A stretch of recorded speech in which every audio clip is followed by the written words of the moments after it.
அனைவருக்கும் வணக்கம். நாம் இப்போ மதுரையில் இருக்கோங்க. மதுரையிலேருந்து கிளம்புறோங்க.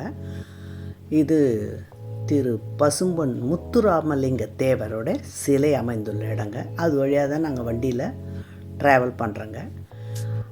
இவர் ஒரு ஜமீன் குடும்பத்தில் பிறந்தவராலும் ஏழை எளியவர்களுக்காகவும் சுதந்திர போராட்ட வீரர்களை அனுப்பும் பணியில் ஒரு பெரும்பங்கு ஆற்றினவருங்க. அதனாலே இவருக்கு இங்கு சிலை அமைக்கப்பட்டுள்ளதுங்க.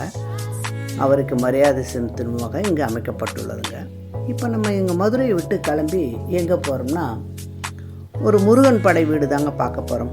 6 படை வீடுகளில் முதலாம் படை வீடை தான் நம்ம இப்போ பார்க்க போகிறோங்க. அந்த படை வீட்டின் பெயர் திருப்பரங்குன்றம். குன்றம் என்று தெரிஞ்சவொடனே தெரியுங்களா, குன்றத்தில் தான் முருகன் இருப்பாருங்க. இந்த இறைவனுடைய திருமேனி கற்பாறையில் உள்ள குன்றுகளால் செதுக்கப்பட்டுள்ளதுங்க. இது 8ஆம் நூற்றாண்டில் பாண்டியர் காலத்தை சேர்ந்தது என கணக்கிட்டுள்ளாங்க. இந்த மலை மேலே ஒரு மோட்ச தீபம் ஏற்றுவாங்களாங்க. இறந்தவர்கள் மோட்சம் அடைவதற்கு அப்படின்னு அங்கே இருந்த அந்த பார்க்கிங்கில் இருந்த ஒருத்தர் சொன்னாருங்க. 30 நாள் கழிச்சு, 1 வருஷம் கழிச்சு மேலே போய் ஏற்றுவாங்க. இது அந்த மலை. அந்த மலையை ஒட்டின மாதிரி தான் பார்க்கிங் ஏரியா இருக்குங்க. நீங்கள் எந்த வண்டி கொண்டாந்தாலும் இங்கே பார்க் பண்ணிவிட்டு பக்கத்தில் தான் கோயில், பொடி நடையாக நடந்து நம்ம முருகன் கோயிலை அடைஞ்சிடலாங்க. நாங்கள் இங்கே பார்க் பண்ணிவிட்டு இந்த பாருங்கள் கோயிலுக்கு வந்துட்டோங்க. இந்த கோயிலோட சிற்பங்கள்லாம் பாருங்கள் எப்படி இருக்குங்க. கலை நயத்துடன் இருக்குங்க. அவ்வளோ அம்சமாக இருக்குங்க. இது பல நூற்றாண்டுகளாக இந்த கோயில் இருந்து வந்தது அப்படின்னு சொல்கிறாங்க. இக்கோயிலில் முருகன் திருமண கோலத்தில் காட்சி தருகிறார்கள். அதாவது இந்திரனுடைய மகள் தேவயானையை மணந்த ஸ்தலம் இதுங்க.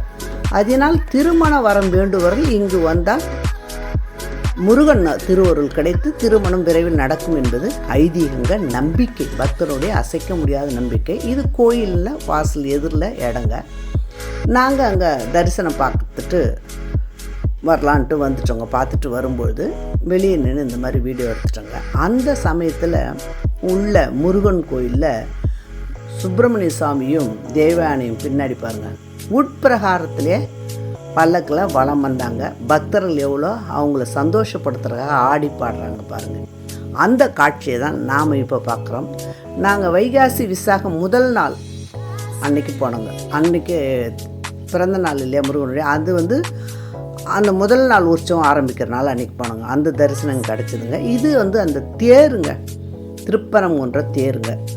திருவிழா காலங்களில், விசேஷ காலங்களும், அதை தைப்பூசம், கிருத்திகை, சஷ்டி விரதம், அந்த டைமெல்லாம் முருகர் சுப்பிரமணிய சாமியும் தேவயானையும் இதெல்லாம் அழகாக அலங்கரித்து வீதி உலா வரும் திருத்தேர் இதுங்க. அது எதிரிலே நிறுத்தப்பட்டதுங்க. அந்த வீடியோ தாங்க இதுங்க. நாங்கள் கோயில் தரிசனம் முடிஞ்சிட்டு திரும்பி அந்த பார்க்கிங் ஏரியா வந்துட்டோங்க. போகும்போது நல்லா வெளிச்சம் வரும்போது நல்லா இருட்டாச்சு. அது பாருங்கள், அந்த மோட்ச தீபம் எரியுது பாருங்கள். நான் ஃபஸ்ட்டு சொன்னப்பாங்க, அதுதான் அது. அங்கே அது ஏற்றுவாங்களாம். அதாவது சில பேர் வேண்டிக்கினாங்கன்னா அவங்க மோட்சம் அடையணும்னு சொல்லிட்டு ஏற்றுறது தான் நம்பிக்கை தாங்க. அங்கே இருந்தவர் சொன்னாருங்க. அதுதான் நான் உங்களுக்கு ஷேர் பண்ணுறேங்க.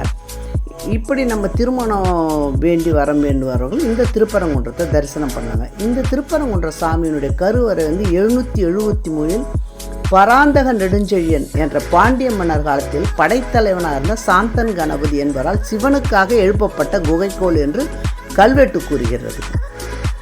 நாங்கள் அந்த கோயிலை பார்த்துட்டு வெளியே வந்துட்டோங்க அடுத்த இடத்துக்கு போகிறதுக்கு. மேலும் இதில் நாயக்க மன்னர்கள் வீரப்பர், திருமலை மன்னர், அரசி மங்கம்மாலாம் இந்த கோயிலுக்கு நிறைய திருப்பணிகள் செஞ்சுருக்காங்க. நாங்கள் கோயிலை பார்த்துட்டு வெளியே வந்துட்டோங்க. நம்ம கோயில் பார்த்துட்டு சுப்பிரமணிய கோயில் மட்டும் இல்லாமல் பக்கத்தில் நீங்கள் அன்னபூர்ணி குகை கோயில், ஜேஷ்டாதேவி குகை கோயிலெலாம் இருக்குங்க. அதெல்லாம் தவறாமல் பாருங்கள். பார்த்துட்டு முருகன் அருளை பெற்றுவாங்க. இன்னொன்று என்னென்னா, இந்த கோயிலில் முதல்ல மீனாட்சி சுந்தரேஸ்வரரை வணங்கிட்டு தான் நம்ம அப்புறம் முருகப்பெருமானை தரிசிக்கணும் அப்படின்னு சொல்கிறாங்க. இந்த கோயில் கரெக்டாக மதுரையிலேருந்து ஒரு 8 கிலோமீட்டர் தூரத்தில் இருக்குங்க. நீங்கள் மதுரை தங்கிட்டு அங்கேருந்து வண்டி மூலியமாக வரலாம். சொந்த வண்டி வச்சுக்கிறவங்க அந்த மாதிரி வரலாம். இல்லைன்னா மதுரை பேருந்து நிலையத்துலேருந்து நிறைய பஸ்ஸுகள் வருதுங்க.